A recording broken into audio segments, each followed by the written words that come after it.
بسم اللہ الرحمن الرحیم. ویلکم ٹو اندر پروگرام. پچھلی مرتبہ انٹروڈکشن سے مختلف انٹروڈکشن کراتا ہوں. عدیل پہلے، صفوان بعد میں، ایک نئے موضوع کے ساتھ. موضوع کیا ہے یہ صفوان بتائیں گے. کیا سوال ہے آپ کا؟ سر کوشچن سر میرا یہ ہے کہ آپ میں کیا جذبہ ہے کہ سر تدبر کا، کہ دین چل رہا ہے 1400 سال سے چل رہا ہے، ایک چیز جو ہے وہ سموتھ چل رہی ہے بالکل ایک سیدھے رستے میں. آپ لوگ آتے ہیں، آپ کہتے ہیں کہ نہیں یہ بات یہ والی غلط ہے، یہ بات ٹھیک ہے. تو مطلب یہ ساری ریسرچ یہ صحیح سے غلط تک پہنچنے کا اور غلط سے صحیح تک پہنچنے کا وہ کیا جذبہ ہے جو آپ کو ڈرائیو کرتا ہے؟ دیکھیں، بات یہ ہے صفوان کہ جب بھی آپ دین پر غور کریں گے تو جذبہ تو ایک ہی ہوتا ہے کہ آپ کو صحیح بات معلوم ہو. یہ اگر جذبہ نہیں ہے تو میں کہتا ہوں کہ دین کو سمجھنے کے پروسیس میں کچھ کمی ہے. یا تو بہت زیادہ کوئی سیریس پرابلم ہے یا کچھ تھوڑی کم ہے. لیکن بہرحال جب بھی ہم دین پر غور کریں گے تو اصل میں ہم اس سچائی کو دریافت کرنے کی کوشش کریں گے جو اللہ کی طرف سے ہم انسانوں کی رہنمائی کے لیے آئی ہے. آپ کو دیانتداری سے غور کرتے ہوئے، ظاہر ہے کہ آپ انسان ہیں، غلطی ہو سکتی ہے، یہ بات محسوس ہو کہ جو دین آپ کو سمجھ میں آ رہا ہے اس کا ایک حصہ اس دین سے مختلف ہے کہ جو دنیا کے سامنے دین اسلام کے طور پر پیش کیا جا رہا ہے. تو میں بتاؤں صفوان، آپ یقین جانیں اتنا جذبہ پیدا ہوتا ہے انسان کے اندر کہ خدایا مجھے تو مہلت دے، مجھے موقع دے، مجھے توفیق دے کہ جو تیرے دین کی برحق بات ہے وہ میں لوگوں کے سامنے پیش کروں اور ان کے ذہنوں سے اس غلط فہمی کو دور کروں کہ جس میں وہ مبتلا ہیں. اس میں یہ بات شامل رہنی چاہیے کہ اگر یہ غلط ہے تو غلط ثابت ہو جائے، واضح ہو جائے.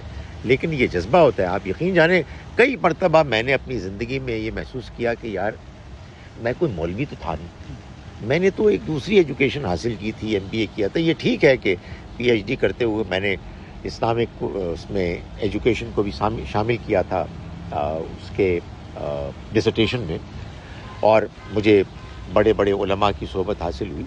لیکن جب میں ٹیلی ویژن پر، سوشل میڈیا پر دیکھتا تھا اسلام کے بارے میں غلط، نکمی، بیکار باتیں، تو وہ آنیسٹلی ایک جذبہ پیدا ہوتا ہے کہ اللہ کے دین کے ساتھ تعلق کا یہ تقاضا ہے کہ اللہ کے دین کو ٹھیک طرح سے پیش کیا جائے اور ہمبل طریقے سے، یعنی ایک حکمت کے ساتھ. یہ جذبہ. سر آپ نے بات کی کہ ٹھیک طرح سے پیش کیا جائے، مجھے لگتا ہے یہ ایک بڑی سی کبھی کبھار ویک سی بات بھی لگتی ہے، کیونکہ جب تک پاکستان میں تھے تو ایک ہی طرح کے کلچر سے، ایک ہی طرح کے لوگوں سے واسطہ پڑتا تھا، تو اتنا سمجھنے کا موقع نہیں ملا کون کیا کرتا ہے. مگر جب سے ہم یہاں پہ آئے ہیں تو جیسے ہمارے کولیگز ہیں، کچھ سیرین ہیں، کچھ سوڈان کے ہیں، کچھ طرح کے لوگ ہیں، انڈیا، پاکستان، ڈفرینٹ طرح کے لوگ ملتے ہیں، اور پھر ان کے ساتھ دین کے اوپر جب بات کی جاتی ہے تو شریعت کا لفظ تو سیم استعمال کیا جاتا ہے کہ شریعت ہر جگہ ہی اس کا بول بالا ہے. مگر ان کے ہاں جب ہم بات کرنے کی کوشش کرتے ہیں تو ایسا محسوس ہوتا ہے جیسے انڈیا کسی شریعت میں کسی معاملے کو لے کر کسی اور سطح پہ کھڑا ہوتا ہے، سوڈان والے کسی اور سطح پہ کھڑا ہوتے ہیں، تو وہ کہاں پہ یہ مسئلہ آتا ہے کہ ہم پھر کس کو کہیں کہ یہ ٹھیک ہے، یہ والی بات ٹھیک ہے، یہ جا رہی ہے. ہر ایک میں کلچر میں ایک ڈیفرنٹ بات کی جا رہی ہوتی ہے. دیکھیے، میں آپ کو ایک بات بتاؤں، بڑی دلچسپ بات ہے. یہ میری زندگی کا تجربہ ہے اور یہ آپ لوگوں کے ساتھ بھی یہی ہو سکتا ہے، آپ کے ساتھ بھی اور آپ کے ساتھ بھی. میرے شاگرد بنتے ہیں اور پھر بچھڑ جاتے ہیں. یہ زندگی بھر کا تجربہ ہے، آپ کے ساتھ بھی ہو سکتا ہے. آج دن گزار کے جاؤں اور پتہ لگے کہ السلام علیکم، وعلیکم السلام، پھر میں کوئی نئی تلاش کرنا شروع کر دوں گا. کیوں؟ It's a natural process. میں نے دین کو ایک طرح سے سمجھا اپنے اساتذہ کے ذریعے سے، اور مجھے اب وہ اللہ کا دین نظر آ رہا ہے. تو میں تو اسی کو پیش کروں گا، لیکن ان دا مین وائل جو دین کے دوسرے ورژنز میرے سامنے آ رہے ہیں ان کے بارے میں اپنا ذہن کھلا رکھوں گا. آپ لوگ نئے جس کو کہتے ہیں نا جمعہ 8 دن آپ میرے ساتھ ہیں، تو آپ کو محسوس ہو رہا ہے کہ یار یہ مولوی صاحب کوئی ٹھیک ہی کہہ رہے ہیں. ابھی آپ کا وہ ایکسپوجر نہیں ہوا. جب آپ دوسروں سے بات کریں گے جو آپ کر رہے ہیں تو اب کیا ہوگا ان 2 یا 3 یا 4 مختلف دین کی جو ورژنز ہیں، نیریٹیوز، ان کے درمیان آپ تقابل کریں گے تو یہ آپ کا رائٹ ہے. آپ محسوس کریں نہیں یار یہ تو غلط باتیں کر رہے ہیں، آپ چھوڑ دیں گے. مجھ کو بتائیے میں کیا کروں کہ جب میں دین کے اس ورژن کو دیکھتا ہوں، خواہ وہ سب کانٹیننٹ میں ہے، خواہ وہ عرب میں ہے، اور میرا دل، میرا ضمیر، میرا ذہن یہ کہتا ہے کہ یہ اللہ کا وہ دین نہیں ہے. میں یہ نہیں کہہ رہا کہ سارے کا سارا 80%، 90% ٹھیک ہے، 10% امپورٹنٹ ایریاز میں جو بات اللہ کے دین کی بیان کی جا رہی ہے، آپ کے سوال کا جواب دے رہا ہوں، اللہ کا دین نہیں ہے. مجھے کہ آپ یہ بتائیں، میں گھر میں بیٹھا رہا ہوں، میں آپ کو آج کی مثال دیتا ہوں، آج کی تازہ مثال. صبح کی فجر کی نماز میں گیا، مجھے بڑا شوق ہے دبئی کی فجر کی نماز پڑھنے کا. اتنی اچھی مسجدیں، اتنی اچھی تلاوت ہوتی ہے.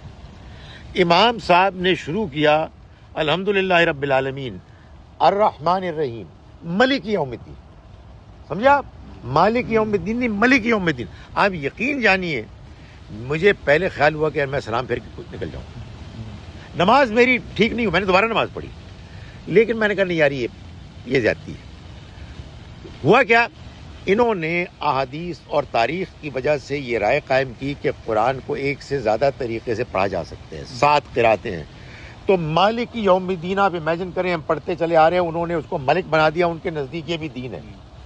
آپ مجھے یہ بتائیں میں اس میں کیا یہ کروں کہ یار مولوی صاحب آپ نے بہت اچھا کیا، میں آپ کا بڑا ممنون ہوں. وہ کوئی کرسچن کوئی بات کرتا نا، میں اس کو دعوت دیتا. دعوت تو خیر ان کو بھی دینی چاہیے، لیکن بشرطے کہ وہ بات سننے کے لیے تیار ہوں. تو یہ جذبہ ہوتا ہے کہ میرے رب کا دین کچھ اور ہے، میرے رب کا دین مالک یوم الدین ہے. یہ ملک یوم الدین کر رہے ہیں، لیکن مار دھاڑ نہیں ہوگی، بدتمیزی نہیں ہوگی، حکمت کے ساتھ کام کریں گے. میں نے اس لیے کہا کہ میں ہو سکتا ہے نماز چھوڑ دیتا، لیکن پھر میں نے نہیں چھوڑی.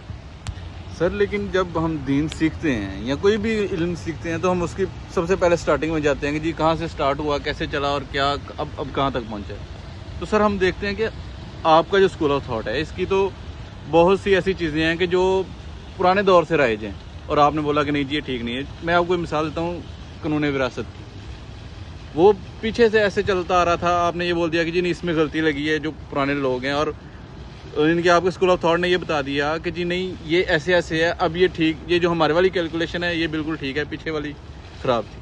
مطلب میں یہ کہہ رہا ہوں کہ سر پھر اس معاملے میں بھی ہم وہ پرانے اپنے جو پرانے ہمارے وہ تھے رہنما، جو ہمارے علماء تھے، ہم ان کو کیوں فالو نہیں کرتے؟ ہم مطلب ایک نئی سوچ کیوں لے کے آ رہے ہیں؟ یہ تو گیا، یہ بندہ گیا. دیکھیں میں آپ کو بتاتا ہوں بات.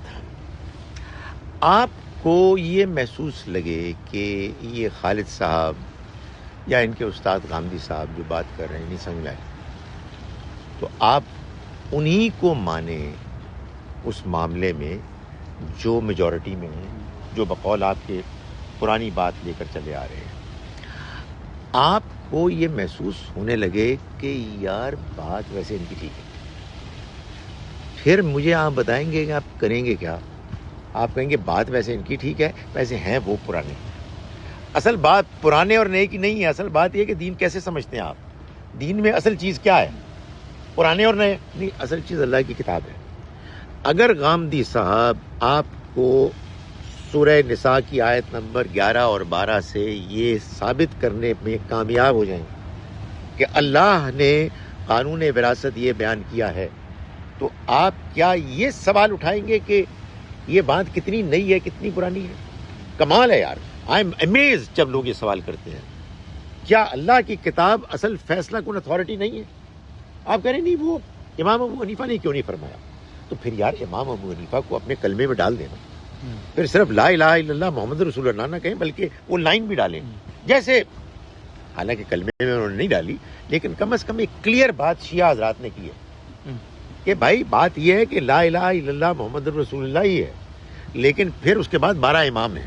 آپ یہ بھی نہیں کہتے، آپ کہتے ہیں یہ سارے انسان ہیں، سارے علماء ہیں. تو کیا رہے ہیں بھائی آپ؟ تو اللہ کی کتاب ہے، اللہ کے پیغمبر نمبر 1، ان سے اللہ کی کتاب اور سنت، اور پھر فٹ نوٹ حدیث. یہاں سے جو دین ملے گا، چاہے وہ پرانا ہے چاہے وہ نیا ہے، دیانتداری سے ہم سمجھیں گے، اور جو بات سمجھ میں آئے گی اس کو ہم پیش کریں گے، اور جذبہ یہی ہوگا کہ اللہ کا دین لوگوں کے سامنے آئے. سر اسی بات پہ جیسے آپ نے ایک ترتیب بنائی ہے نا، اسی میں اگر عرب، جیسے سبحان صاحب نے بات کی کہ دین تو یہاں سے نکلا تھا، تو ابھی ریسنٹ 2 دن پہلے بھی ہم اپنے آفس میں بیٹھ کے یہ بات کر رہے تھے، تو جب میری ان کے ساتھ بات شروع ہوئی، وہ یہاں کے رہنے والے تھے، تو وہاں بھی میں نے دیکھا کہ وہاں بھی احادیث کا غلبہ تھا، کہ وہاں بھی ایسے محسوس ہوتا تھا کہ قرآن کی وہ بات تو کرتے ہیں، مگر جب ان کے ساتھ کسی دلیل کے اوپر بات کی جائے تو ان کے ہاں بھی دلیل کے طور پر پیش کرنے کے لیے روایات ہی ہیں، کہ وہ اس روایت میں یہ، جیسے اس میں جو خاص طور پر بات تھی وہ قرت کی تھی، کہ جب ہم جس موضوع پہ بات کر رہے تھے وہ قرت کا تھا، کہ قرت میں وہ جو باتیں بیان کر رہے تھے وہ ڈفرینٹ روایات سے نکال کے بات کر رہے تھے کہ یہ بات اس طرح ہوئی ہے، یہ بات اس طرح ہوئی ہے. تو پھر یہ کہاں پہ ایسی گڑبڑ ہوئی ہے یا آپ کو محسوس ہوتا ہے جب آپ نے تحقیق کی کہ کہاں پہ ایسا ہوا کہ جب سے قرآن سے لڑی چلتی آ رہی تھی اور جب روایات آئیں اور آتے ہی روایات اتنی ایک دم سے چھا گئیں کہ قرآن جو ہے وہ پھر کہیں پس پش چلا گیا اور پھر روایات نے آگے غلبہ کر لیا، ایون عرب کا بھی غلبہ کر لیا حدیث نے؟ دیکھیں مجھے لگتا ہے کہ دو معاملات ہوئے. میں کوشش کروں گا کہ اس کا جواب اتنا لمبا دوں کہ یہ اس کے بعد کوئی سوال ہی نہ ہو. ایک معاملہ تو یہ ہوا ہے، میں بڑے ادب سے کہتا ہوں کہ ہمارے بزرگوں نے قرآن مجید کی جو حیثیت تھی، یعنی ان چیلنجبل، کسوٹی، فیصلہ کن اتھارٹی، اس کو اس اہتمام کے ساتھ بار بار بیان نہیں کیا جیسا کہ اس کے بیان کرنے کا حق تھا. دوسرا معاملہ یہ ہوا کہ 3 صدی ہجری کے بعد سے حدیث کا اتنا روب ہو گیا. پہلی صدی میں آپ کو بتاؤں یہ ڈیبیٹ تھی، حدیث کو آگے بڑھنا بھی چاہیے کہ نہیں چاہیے. عمر ابن عبدالعزیز رحمۃ اللہ علیہ نے یہ کہا نہیں بڑھنی چاہیے، انہوں نے فیصلہ کیا کہ نہیں اس کا اہتمام ہونا چاہیے. ورنہ آپ کو معلوم ہے کہ حضرت ابوبکر اور حضرت عمر باقاعدہ ڈسکریج کرتے تھے، اس لیے کہ حدیث کو اگر زیادہ بیان کرنا شروع کر دیا اہتمام کے ساتھ تو قرآن مجید کے بارے میں کنفیوژن پیدا ہو جائے گا کہ کیا قرآن ہے کیا قرآن نہیں ہے.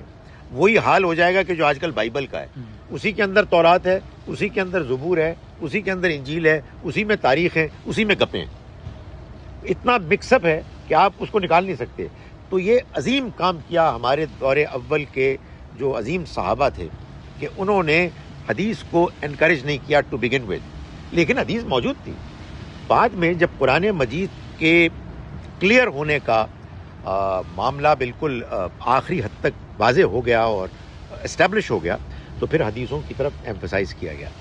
ہوا یہ کہ بعد میں جا کے حدیث کے کام کی اتنی پذیرائی ہو گئی، امام بخاری، امام مسلم، ان کی سٹوریز اور جو کچھ انہوں نے کیا، کہ لوگوں نے کہا کہ اصل دین تو یہ ہے، اور آخر دین ملا کہاں سے؟ رسول اللہ صلی اللہ علیہ وسلم سے ملا نا. تو ان کی ساری زندگی تو حدیث میں آ گئی ہے. تو وہ سوچ ہی ختم ہوگی کہ بھائی یہ انسانوں نے بات پیش کی ہے، کتنے ہی اچھے لوگ کیوں نہ ہوں، ان کو بات کتنی سمجھ میں آئی ہے، سیاق کیا تھا، سباق کیا تھا، کوئی چیز بھی ذہن میں نہیں ہے.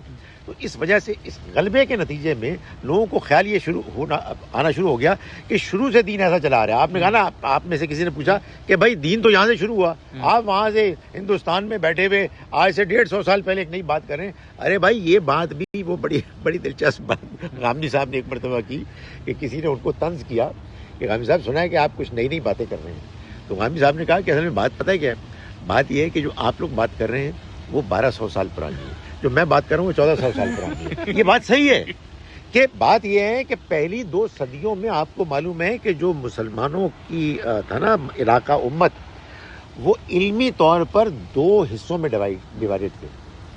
ایک تھا وہ کہ جو جن کو کہتے تھے کہ یہ اہل رائے ہیں، اور دوسرے وہ ہیں جو اہل حدیث ہیں. یہ والے اہل حدیث نہیں، وہ الگ امام شافعی وغیرہ تھے. اہل رائے کون تھے؟ امام ابو حنیفہ اور ٹو سم ایکسٹینٹ امام مالک. وہ لوگ قرآن پر اور سنت پر عمل کرتے جو موجود تھا. حدیث تو اس طرح سے ان کے پاس موجود ہی نہیں تھی. یہ تو 3 صدی میں حدیث ایسی غالب ہوئی کہ معلوم ہوا کہ پہلے دن سے دین وہی تھا. ارے پہلے دن سے دین وہ ہوتا تو یہ کیسے ہو سکتا تھا کہ ایک عظیم اکثریت صحابہ کرام کی بہت سی حدیثیں نہیں جانتی تھی. تو اس لیے دیکھیں وہی والی بات ہے جو سوال تھا شروع میں کہ ہم کو اللہ کے دین کو جیسا وہ ہے ویسے ہی اس کو سمجھنا ہے اور پیش کرنا ہے، اور جو اختلافات ہیں اس میں ہمیں لوگوں تک بات پہنچانی ہے حکمت کے ساتھ. انشاءاللہ کسی نئے سوال کے ساتھ ہم پھر حاضر ہوں گے. السلام علیکم.